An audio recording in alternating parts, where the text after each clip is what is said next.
A mão do cemitério. Quando eu era criança, morava em uma pequena cidade do interior de Minas Gerais, onde as histórias de assombração corriam soltas pelas ruas de paralelepípedo.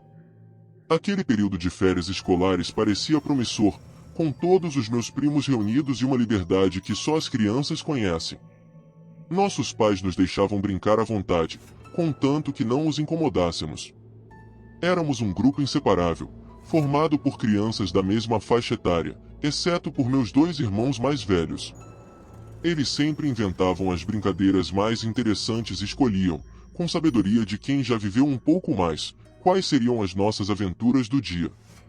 Entre tantas ideias que surgiam, algumas pareciam boas apenas em nossa imaginação, mas, de vez em quando, eles acertavam em cheio.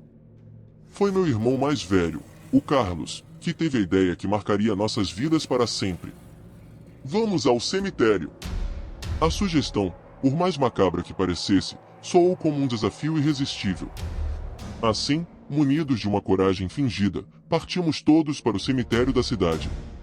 Começamos a brincar de esconde-esconde entre os túmulos e as árvores retorcidas, sujando nossas roupas enquanto a tarde caía em um crepúsculo suave. Eu encontrei um esconderijo atrás de uma grande lápide, quando algo completamente inesperado chamou minha atenção. Um grito escapou da minha garganta. Venham aqui! Todos vocês! Tem uma mão aqui! Todos correram até o local onde, emergindo do solo como um broto macabro, havia uma mão masculina. Meu irmão, sempre o mais brincalhão, começou a fazer graça. Quantos cubos de açúcar, senhor mão? Ele fingiu servir chá em uma xícara de barro para a mão, enquanto nós caíamos na risada. Mas então, ele tocou a xícara nos dedos pálidos da mão, e parou, sorrindo. Prazer em conhecê-lo, senhor. Nesse instante, a mão se animou de forma assustadora e agarrou o braço de meu irmão. Ele tentou se soltar, mas o aperto era forte demais. Mesmo apavorados, tentamos ajudá-lo a se libertar daquela garra sinistra, puxando-o com toda a nossa força, mas a mão não o soltava. O medo tomou conta de nós, e começamos a gritar por ajuda. Foi então que um carro passou pela estrada próxima, e talvez pelo barulho do motor ou pela luz dos faróis, a mão finalmente soltou meu irmão. Corremos sem olhar para trás, direto para casa. Ao chegar, contamos tudo para nossa mãe, que ficou surpresa e nos repreendeu por termos ido ao cemitério sozinhos. Ela sempre dizia que o lugar era assombrado por bruxas. À noite, eu ficava acordada, ouvindo o som de tambores ao longe, imaginando bruxas dançando ao redor de uma fogueira, o tilintar de suas pulseiras se misturando com o vento noturno. Seja bem-vindo ao canal Contos da Escuridão. Obrigado por assistir a este vídeo, se inscrever no canal e ativar as notificações. Se gostar, lembre-se de deixar o like. Vou deixar na descrição o link para o livro Ninguém Vai Te Ouvir Gritar, de Mark Miller. Este livro de terror está muito bem avaliado na Amazon, vale a pena dar uma olhada. Muito obrigado por comprar pelo link, porque você ajuda na manutenção do canal.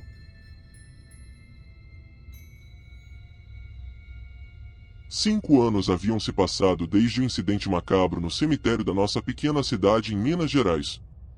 Aquele dia nunca foi esquecido, e cada um de nós, agora um pouco mais velho e supostamente mais corajoso, carregava a memória daquela mão pálida e fria que se erguera do solo para agarrar meu irmão.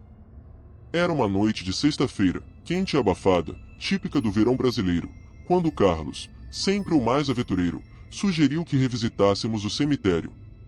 Para encerrar essa história de uma vez por todas, ele disse, com um sorriso que tentava disfarçar seu nervosismo.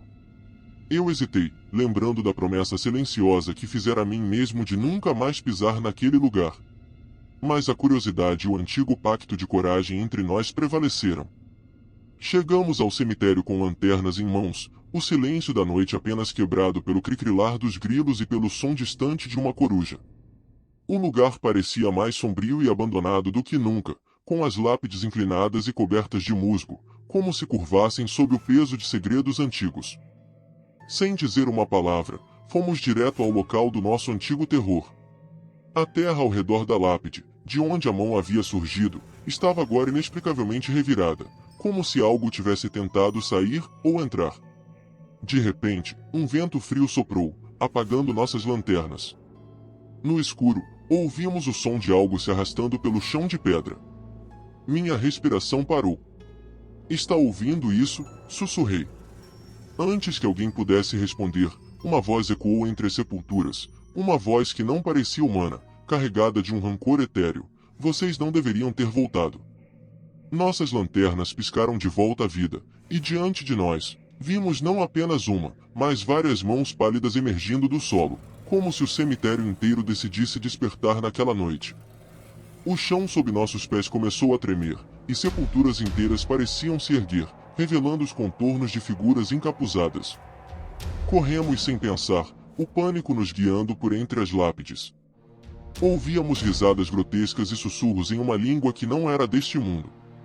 Cada som parecia nos seguir, encurralando-nos de volta ao centro do cemitério. Lá, a terra se abriu como uma boca gigante, e de sua escuridão emergiu uma figura mais alta e imponente do que as outras. Seus olhos brilhavam com uma luz vermelha, e sua voz, quando falou, fez o ar vibrar com um terror glacial. "Vocês pertencem a este lugar agora." Numa tentativa desesperada, peguei uma pedra e atirei contra a figura. O impacto pareceu dissipar a ilusão, e a figura, juntamente com as mãos e as risadas, desapareceu como fumaça ao vento. Exaustos e aterrorizados, finalmente conseguimos sair do cemitério. Prometemos nunca mais falar sobre aquela noite. Porém, mesmo agora, anos depois, quando o vento sopra de certo modo, parece carregar sussurros daquela voz, e a promessa de que um dia, de alguma forma, seremos reclamados por aquele lugar sombrio. E em noites especialmente silenciosas, juraria ouvir o som de tambores, lentos e ameaçadores, batendo algum tipo de marcha fúnebre. Anos se passaram desde a última visita ao cemitério, e nossa vida em Minas Gerais seguiu um curso aparentemente normal. Entretanto, as sombras daquela noite nunca nos deixaram completamente. Cada um de nós carregava o peso daquela experiência, um fardo silencioso que se agravava a cada ano que passava. A cidade parecia mudar com o tempo, crescendo em silêncio e segredos. Mas uma coisa permanecia constante: a lenda do cemitério dos esquecidos e os murmúrios sobre os irmãos que desafiaram os mortos. A história cresceu e se entrelaçou no folclore local, tornando-se um aviso para gerações futuras. Eu, agora mais velho e marcado pelos eventos da minha juventude, decidi investigar mais profundamente os mistérios que nos atormentavam. Com o falecimento de minha mãe, descobri um diário antigo que pertencera a ela, escondido no fundo de uma gaveta de seu velho armário. As páginas amareladas continham relatos de gerações passadas e mencionavam o cemitério com um respeito temeroso, falando de uma maldição que pesava sobre nossa família por gerações. Segundo o diário, um ancestral distante havia sido um guardião daquelas terras sagradas, encarregado de manter o equilíbrio entre os vivos e os mortos. Uma traição causou uma ruptura, desencadeando uma maldição que prometia o retorno dos espíritos à terra dos vivos para reivindicar o que lhes fora roubado. A chave para quebrar essa maldição estava em realizar um ritual de purificação no próprio cemitério durante a noite de Samhain, quando o véu entre os mundos é mais fino. Determinei que era hora de enfrentar nosso passado e talvez, finalmente, libertar nossa família desse tormento. No dia 31 de outubro, reuni meus irmãos, agora relutantes e marcados pelo medo, para realizar o ritual descrito no diário. Chegamos ao cemitério à meia-noite, sob o manto de uma lua crescente. O ar estava carregado de uma eletricidade estática, como se o próprio céu aguardasse o desenrolar dos eventos. Formamos um círculo no centro do cemitério, cada um de nós segurando uma vela negra, e começamos a recitar as palavras antigas que nossa mãe havia anotado. À medida que as palavras ecoavam entre as lápides, uma névoa densa começou a se formar, girando ao nosso redor. Sombras dançavam na periferia de nossa visão, e o vento carregava sussurros de vozes longamente silenciadas. O solo sob nossos pés tremia, e as velas se apagaram uma a uma, submergindo-nos na escuridão. Foi então que eles apareceram. Figuras encapuzadas, como as que vimos anos atrás, cercaram-nos, seus olhos brilhando com uma luz vermelha sob os capuzes. Um frio penetrante se instalou em nossos ossos enquanto a figura central se aproximava.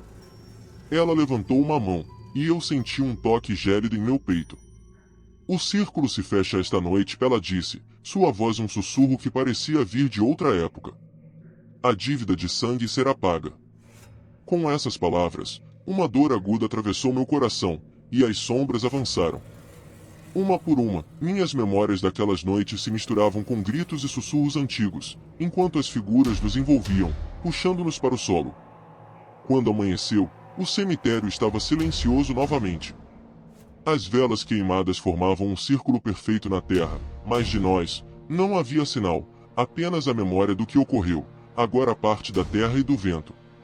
Nossas vozes se juntaram às dos antigos, um sussurro entre as árvores, uma advertência para aqueles que ousarem perturbar o descanso dos esquecidos. E assim, as lendas continuam, enquanto as sombras observam, eternamente vigilantes, na colina onde o mundo dos vivos e o dos mortos se encontram. Ficamos por aqui no vídeo de hoje. Se você gostou, lembre-se de deixar o like e um comentário, porque isso me incentiva a trazer mais contos de terror assustadores para você.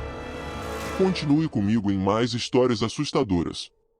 Basta clicar em um dos 2 vídeos que estão aparecendo para você agora. Te vejo lá dentro, se você tiver coragem.